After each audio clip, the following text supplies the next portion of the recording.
सुन्दर घर सबैको एउटा चाहना हो। घरलाई सुन्दर बनाउने धेरै कुराहरूमध्ये रङ पनि एउटा महत्त्वपूर्ण कुरा हो। एउटै घरमा लामो समय बसिरहँदा हामीलाई दिक्क लाग्न सक्छ। उही रङ, उस्तै सजावट, उही फर्निचर, उस्तै बगैँचा। अब नयाँ घर खरिद गरिहाल्ने मेसोमेलो मिल्नु पनि त्यति सजिलो कुरा भएन। घर भन्ने कुरा झट्टै छाड्न र खरिद गर्न सम्भव पनि हुँदैन। त्यसो भए के गर्ने? यस्तै घरमा बसिरहने त? घरलाई सुन्दर देखाउनको लागि विभिन्न प्रकारका रङहरूको प्रयोग गर्न सकिन्छ। रङ र हाम्रो मनोविज्ञान बीच प्रत्यक्ष सम्बन्ध रहेको हुँदा उपयुक्त रङको छनौटले हामीलाई नयाँ ऊर्जा दिनुका साथै कतिपय अवस्थामा त यसले हाम्रो एक प्रकारको मोनोटोनसतालाई पनि दूर गर्ने गर्दछ। विशेष गरी घरको स्ट्रक्चर निर्माण गरिसकेपछि र निर्माण सम्पन्न भएको केही वर्षपछि पुनः नयाँपन दिन रङको कार्य गर्ने गरिन्छ।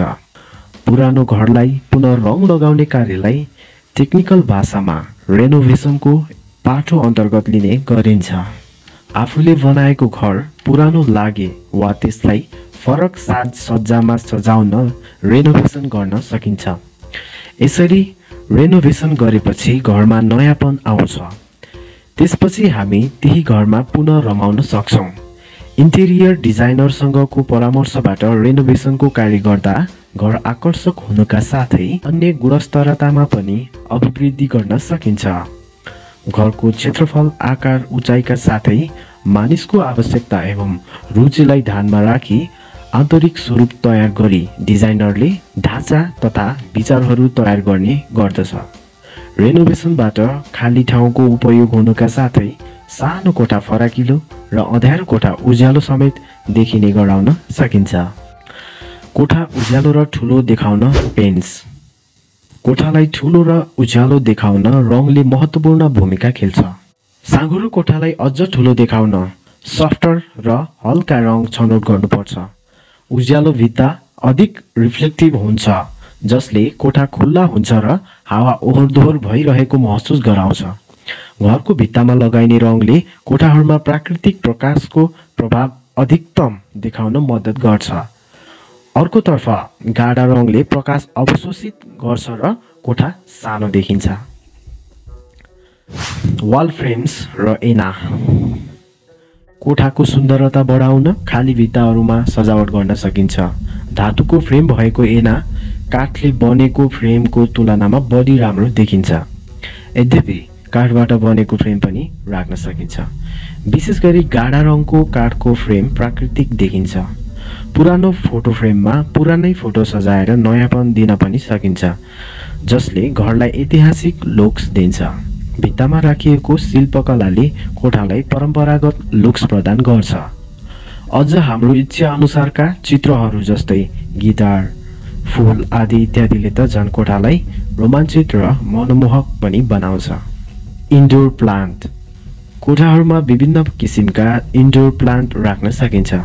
हरेक कोठामा बिरुवाहरू आकर्षक गमलामा सजाएर राख्न सकिन्छ। त्यसका लागि धेरै खर्च पनि लाग्दैन। बोट बिरुवाहरू राख्दा कोठाको सुन्दरता मात्रै बढ्दैन, घरमा स्वच्छ हावाको सन्तुलन समेत कायम हुन्छ।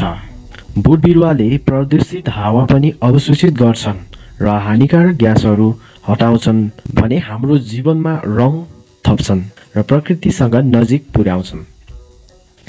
Designer wallpaper. घरको रौनक बढाउन भित्ताहरूलाई सजाउन सकिन्छ। घरको लुक्स परिवर्तन गर्न भित्तालाई डिजाइनर लुक दिन पनि सकिन्छ। भित्तालाई अलग देखाउन ग्राफिकल पेन्टिङ समेत उपयोग गर्न सकिन्छ। अहिले बजारमा विभिन्न डिजाइनका वालपेपरहरू उपलब्ध छन्। Animal printed, wood looking, bricks तथा स्टोन वालपेपरले घरको भित्तालाई ट्रेन्डी लुक दिन्छ। Colour combination. घरको रङ रोगन गर्ने योजना बनाइएको छ भने त्यही रङ लगाउनुको साटो पुरै रङ परिवर्तन गर्नुपर्छ। कोठाका सबै भित्तामा एउटै रङ लगाउने चलन हराइसकेको छ। अहिले भित्तालाई अलग अलग सेडमा रङ्गाउन सकिन्छ। यसले कोठा आकर्षक र फरक देखिन्छ। यदि पुरै भित्ता रंगाउन सकिँदैन भने पनि एक साइडको भित्ता मात्र रंगाउन सकिन्छ।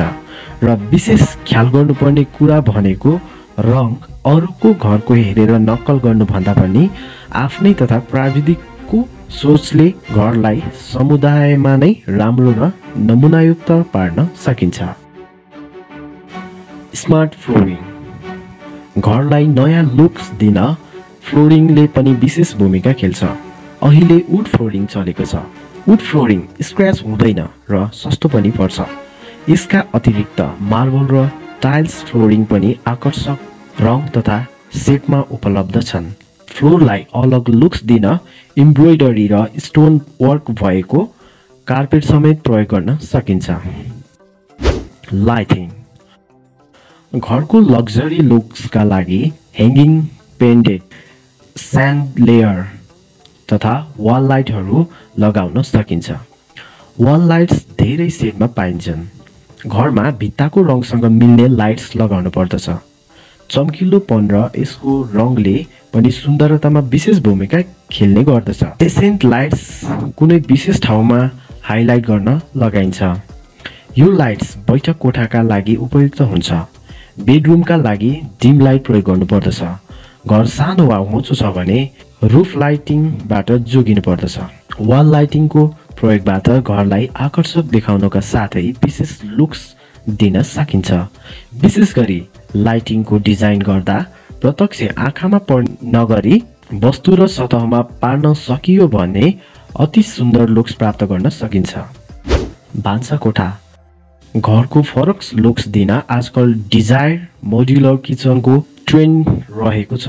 आफ्नो इच्छा अनुसार पनि भान्साकोठालाई तयार गर्न सकिन्छ। भान्सालाई नयाँ लुक्स दिन डिजाइनर भाँडा वा सेटहरू प्रयोग गर्न सकिन्छ। भान्सामा ओइल बेस्ड पेन्ट गराउनु पर्दछ। भान्सालाई आकर्षक देखाउन गाढा रङ प्रयोग गर्नुपर्दछ। क्रिएटिभ फर्निचर घरका हरेक कोठा तथा डाइनिङ रुमलाई आकर्षक देखाउन क्रिएटिभ फर्निचर प्रयोग गर्नुपर्दछ। बजारमा उपलब्ध विभिन्न डिजाइनका फर्निचरले घरलाई आकर्षक देखाउनका साथै तिनले स्पेस पनि कम ओगर्दछन्। क्लासिकल फर्निचरबाट घरलाई परम्परागत शैलीमा ढाल्न सकिन्छ।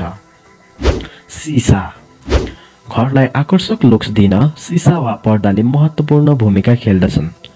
बजारमा उपलब्ध विभिन्न डिजाइनका सिसा तथा पर्दाले आकर्षक लुक्स दिनुका साथै अल्ट्राभायोलेट किरण पनि घरभित्र पस्न दिँदैनन्। गाढा रङको सिसाको प्रयोगबाट पनि जोगिनु पर्दछ।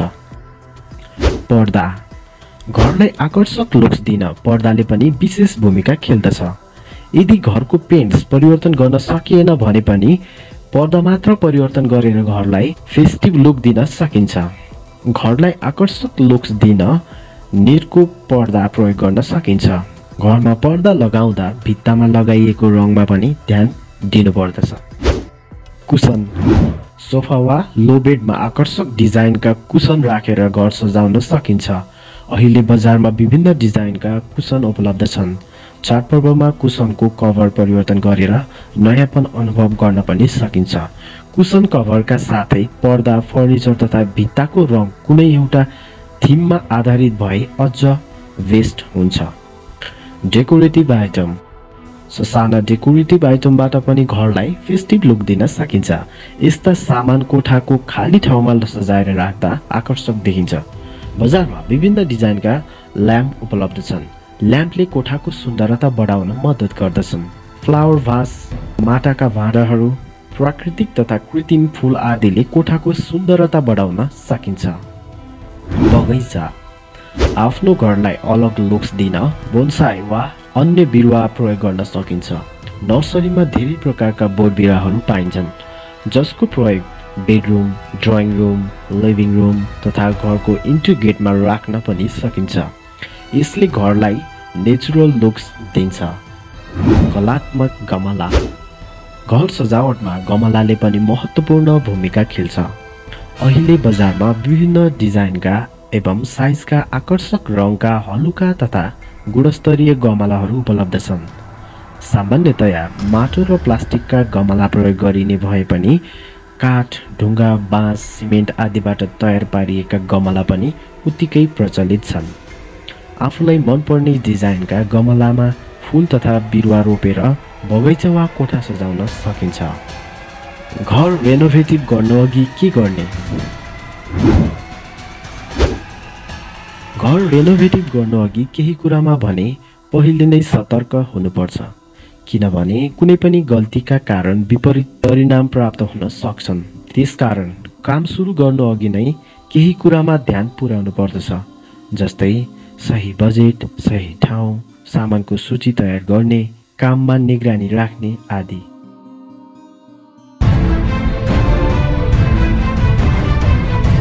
हस्ता आजको कार्यक्रम कस्तो लाग्यो?